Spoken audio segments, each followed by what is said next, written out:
دیکھیے ادائیگی خمس جو ہے نا ایک عقلی فریضہ بھی، ایک عقلی احتیاط ہے. وہ جو مولا علی نے ایک دفعہ ایک دہریے سے کہا تھا نا، جو اللہ کو نہیں مانتا تھا، مولانا نے اس سے کہا تھا کہ دیکھو، مفہوم ہے روایت کا، کہ دیکھو اگر اللہ نہیں ہوا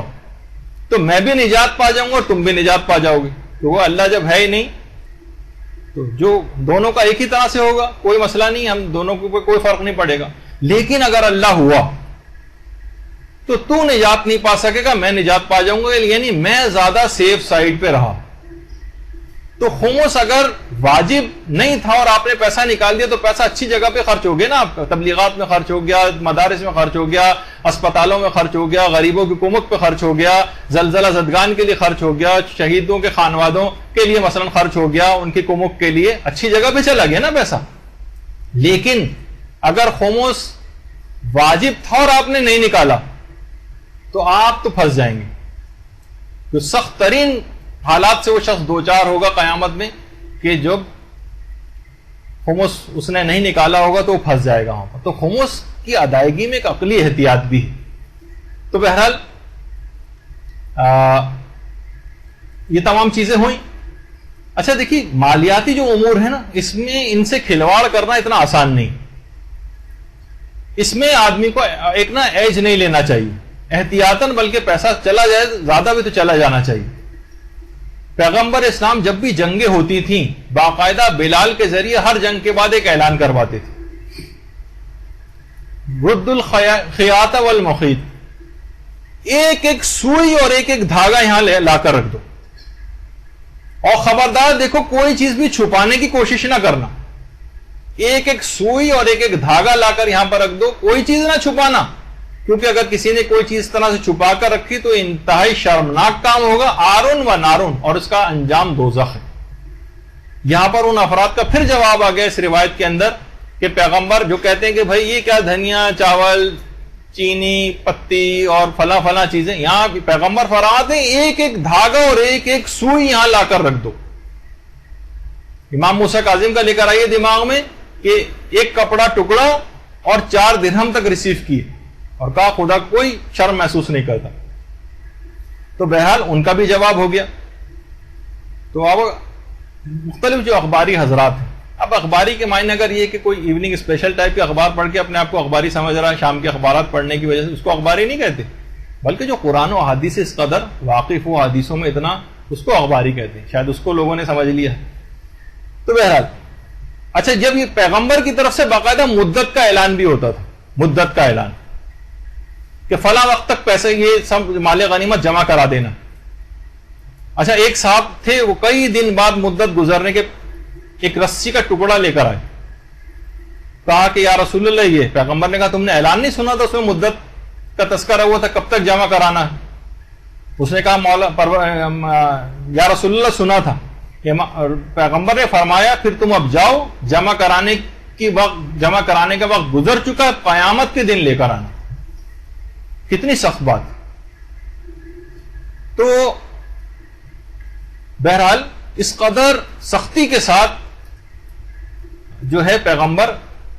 جو مالیاتی امور ہیں سختی کے قائل تھے. اور آج جو افراد ہیں وہ شیعوں کی اقتصادی کمر توڑنے کے اوپر معمور ہیں، ان کے چکر میں ہرگز نہ آئیں. اور جو امام زمانہ علیہ الصلوۃ والسلام نے ایک جملہ کہا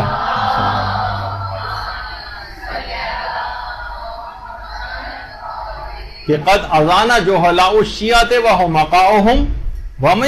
ومن دینہ جناح البغضۃ ارجح منہ، جو احتجاج تبرسی کی بھی روایت کہ ہمیں جاہل اور احمق شیعوں نے بہت اذیت پہنچائی، جن کا دین ایک مچھر کے پر سے بھی زیادہ کمزور. یعنی ذرا سا کوئی انحرافی کتاب کے چند صفحات پڑھے اور بس وہی نظریہ بنا لیا. یعنی جاہل اور احمق شیعہ کا یعنی عقیدہ ان کا ٹھیک ہے، مگر کیا ہے اپنی جہالتوں اور اپنی حماقتوں کے باعث امام کے مشن کو نقصان پہنچا رہے. خمس دینا مثلا بند کر دیا، نہ غریب سادات کو حصہ جا رہا ہے. سہم امام سے چلنے والے جو ادارے ہیں، مدارس ہیں، مراکز ہیں، تبلیغات ہیں، بس پوری دنیا میں جو امام کا مشن چل رہا ہے اس کو نقصان پہنچا رہے ہیں. ان کا امتحان ذرا سا لیا جائے پیسوں پر، پیسے دینے کی بات آئے، سارا ایمان ختم ہو جاتا ہے. اب جب پیسہ جو شخص خرچ نہیں کر رہا ہے وہ اپنی جان کیا دے گا؟ وہ جو یاد ہے آپ کو امام حسین نے جو کربلا کے اندر جو گفتگو کی تھی، فرمایا تھا کہ لوگ نہیں، امام حسین کا نام آئے تو درود تو پڑھنا چل رہا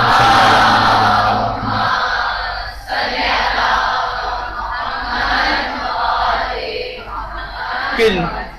لوگ مال و زر کے غلام، لوگ دنیا کے غلام، دین اور ایمان اور دینداری کا عنوان ان کی زبانوں کا چسکا، یہ دین سے فقط اتنا لیتے ہیں جو ان کے روزگار کو سنوارنے کے لیے مفید ہوتا، لیکن جب آزمائش کا وقت آ جائے تو اس وقت دین پر باقی رہنے والے اور ایمان پر ثابت قدم رہنے والے بہت تھوڑے افراد باقی رہ جاتے ہیں جو خمس کے انکاری ہیں۔ دیکھیے وہی اجتہاد و تقلید کے انکاری بھی ہیں،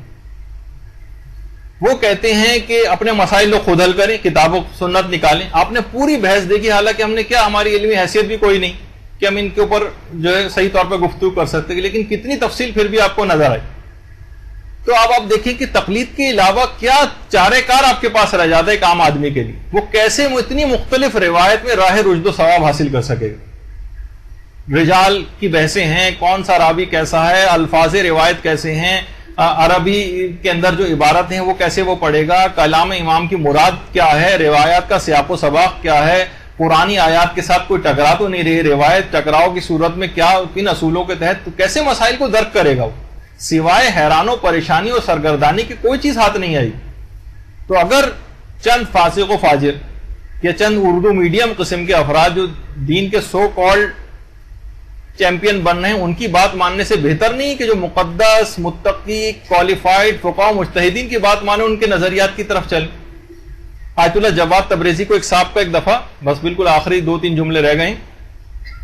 جب ایک صاحب کا خمس کے خلاف مضمون بھجوایا گیا، وہ البتہ پڑھے لکھے ایک صاحب تھے، ان کا خمس کا مضمون بھجوایا گیا تھا، تو آیت اللہ جواد تبریزی نے جب اس کو دیکھا تو فرمایا کہ معلوم میں شود ایشاں 10 نہ خوانداست یا مریض است، لگتا ہے کہ اس شخص نے کبھی قرآن و حدیث سے کوئی سروکار، اس نے کبھی درس پڑھا ہی نہیں، یا یہ مریض ہے،